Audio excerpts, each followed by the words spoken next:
Sir, আজকে আমাদের শেষ ক্লাস। কাল থেকে হয়তো আপনি আর পাবো না। এই শেষ ক্লাসে আপনি আমাকে এমন কিছু শিখেন, আজকের এই শিক্ষা নিয়ে যান আমরা সারা জীবন সামনে ভালোভাবে আগাতে পারি। ঠিক আছে, শোন তাহলে আজকে জেল্লা কথা তোকে কমো ঠিক মতো যদি মাথার মধ্যে থুবার পারিস তাহলে আশা করি তোরা সগলি ভালো কিছু করবার পারবো। তোরা কি করবো না করবো একান্তই তোকের ব্যাপার, তোকের জীবন, তোকের সিদ্ধান্ত। আমরা কিন্তু সগলি জীবনটা সুন্দর করে চলাবার চাই। প্রতিদিনে আমাকে এলোমেলো মনে হয়, আবার মনে করি না ইনকা করে লয়, কাল থেকে আবার ভালো করে শুরু করবো, জীবনটা সুন্দর করে তৈরি করবো। সুন্দর করে কিন্তু কারো জীবন চলে না, সব এলোমেলো হয়ে যায়, উল্টা পাল্টা হয়ে যায়। আমরা কিন্তু সব সময় ভাবি যে একদিন আমি সবকিছু ঠিকঠাক করে নিবো।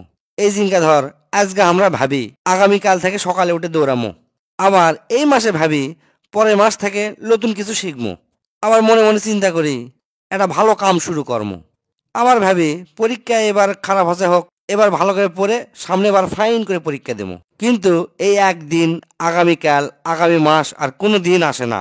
এই আগামীকাল, আগামী মাস হচ্ছে সবচেয়ে বড় প্রতারক। আমাদের এই আসল সমস্যার কারণ কি জানিস? এক নাম্বার হচ্ছে খালি পরিকল্পনাই করি কিন্তু কাজ শুরু করি না। আমাকে আসলে পরিকল্পনা করার সাথে সাথে কাজ শুরু করে দেওয়া লাগবে। পরিকল্পনা করা কিন্তু সহজ, কিন্তু কাজে বাস্তবতা দেওয়া কিন্তু খুব কঠিন। আমাদের মস্তিষ্ক পরিকল্পনা করার সময় খুবই আনন্দ পায়। পরিকল্পনা করা শেষ হলে মনে করে যে কাম শেষ, কিন্তু বাস্তবে কাম শুরু না করলে ওটা পরিকল্পনাই থেকে যায়। অতএব পরিকল্পনা শেষ করার সাথে সাথে সেই কাম শুরু করে দেওয়া লাগবে।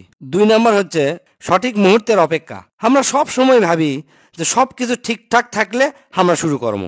এই ধারণা কিন্তু খুবই ভয়ানক, কারণ সব সময় তোরা মনে থবো জীবন কখনোই নিখুঁত লয়, কোনো দিনও তোকে সবকিছু ঠিক হবি না, এটা না এটা ঝামেলা সবসময় থাকেই যাবি। সঠিক মুহূর্তের অপেক্ষা করিচ্ছ মানে তোরা সেই কাম শুরু করতে ভয় পাচ্ছ। তাই যে কামটা শুরু করব জীবনের এলোমেলো সময়ের মধ্যে শুরু করে দেওয়া লাগবে। তিন নাম্বার হচ্ছে ছোট পদক্ষেপে অগ্রগতি। তোকে যদি বড় কিছু করার ক্ষমতা না থাকে তাহলে বড়কে টার্গেট করে ছোট থেকে শুরু করা লাগবে। যদি 20 মিনিটও কিছু করতে পারিস, 20 মিনিটের জন্যই করবো, ওটাই তোকে অগ্রগতি হয়ে থাকবি। 4 নাম্বার হচ্ছে ব্যর্থতার ভয়। ব্যর্থতা কোনো ভয় নয়, এটা হচ্ছে জীবনের একটা অংশ। যদি ব্যর্থ হোস তাহলে মনে করবো যে এটা আমি শিখনো। ব্যর্থ না হলে সফলতার দেখা তোরা জীবনেও পাবো না। জীবন তোকে পরে কিংবা কাল বলে অপেক্ষা করবি না, আজকে থেকে তোকে শুরু করা লাগবে, তাছাড়া কিন্তু তোরা পিছিয়ে পড়ে যাবো। আজকে থেকে ছোট কিছু করা শুরু কর। যদি সেটা লেখাপড়া হয় তাহলে আজকে 1 পৃষ্ঠা পর। যদি তোরা শরীর ঠিক করবে চাস তাহলে 5 মিনিটের জন্য আজকেই ব্যায়াম কর। প্রতিদিন আমরা কই আজ আর লয় কাল থেকে ব্যায়াম করবো, কিন্তু ব্যায়াম আর করা হয় না। যদি দক্ষতা অর্জন করবে চাস, এই ডিজিটাল যুগে ইউটিউবে সবকিছু পাওয়া যায়। ইউটিউবে সার্চ দে, একটা ভিডিও দেখ। যতদিন না তোরা কোনো কিছু শুরু করিচ্ছ ততদিন সবকিছুই অসম্ভব, আর একবার শুরু করলে সবকিছু সম্ভব।